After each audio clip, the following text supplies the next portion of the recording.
Dari pedalaman Borneo, saya Pater Domi Kevi, SVD, menyapa Anda dalam Sampan, Santapan Pembangkit Harapan, sebuah refleksi sederhana atas sabda Allah berdasarkan kalender liturgi Gereja Katolik hari Minggu biasa ke-15 tanggal 12 Juli tahun 2020.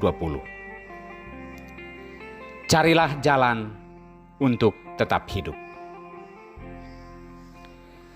Bapak, Ibu, Saudara-saudariku yang terkasih, di Oven selama 4 tahun seminari menengah, 2 tahun masa novisiat, 4 tahun kejar S1 filsafat, dan 1 tahun praktek pastoral, 6 bulan masa diakonat, akhirnya saya ditaburkan dalam karya pelayanan sebagai seorang imam.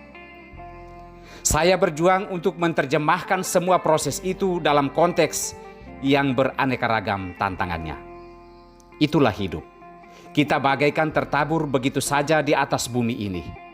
Hidup dan mati tergantung pada perjuangan kita. Ada waktu di mana kita masih membutuhkan sayap-sayap kasih, namun pada waktunya kita harus berjuang sendiri, dan disitulah perjuangan kita dituntut. Dalam situasi seperti ini, hanya satu hal yang perlu. Carilah jalan untuk tetap hidup. Sindunata mengatakan bahwa setiap keputusan berisiko. Kredibilitas itu bukan berarti bersih dari kesalahan, tetapi bertanggung jawab terhadap hasil keputusan, apapun akibatnya. Bapak, Ibu, Saudara-saudariku yang terkasih, sabda Tuhan meneguhkan kita hari ini. Sabda Tuhan, sabda kebaikan ketika keluar dari mulut Allah tidak akan kembali tanpa membawa hasil. Seperti hujan dan salju turun dari langit dan berguna bagi kehidupan, demikian pun sabda Tuhan tidak akan kembali kepada Allah dengan sia-sia. Walaupun sabda itu memasuki suatu dunia yang asing dan penuh tantangan, namun ia akan tetap mencari jalan untuk tetap hidup dan berdaya guna.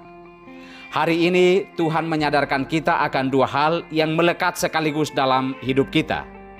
Sebagai konteks sabda, kita perlu menyediakan tempat yang baik agar sabda Tuhan itu dapat hidup dan bertumbuh dengan baik. Sebagai sabda, kita telah memutuskan untuk ditaburkan dalam bentuk dan panggilan hidup yang kita jalani. Ingat bahwa kita ini benih yang baik pada mulanya, yang jatuh di tanah yang berbatu-batu, pinggir jalan, semak duri.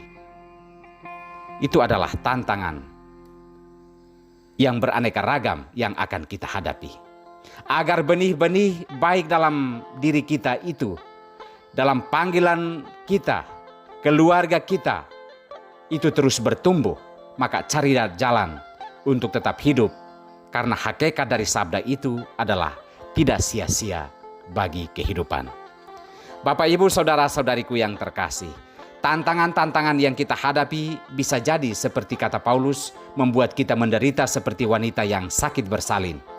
Jika kita sebagai sabda yang tertabur di dunia ini berjuang mencari jalan untuk tumbuh di antara himpitan berbagai tantangan dan persoalan, maka kita akan menikmati kemuliaan yang nilainya tiada taranya setelah kehidupan kita ini berakhir.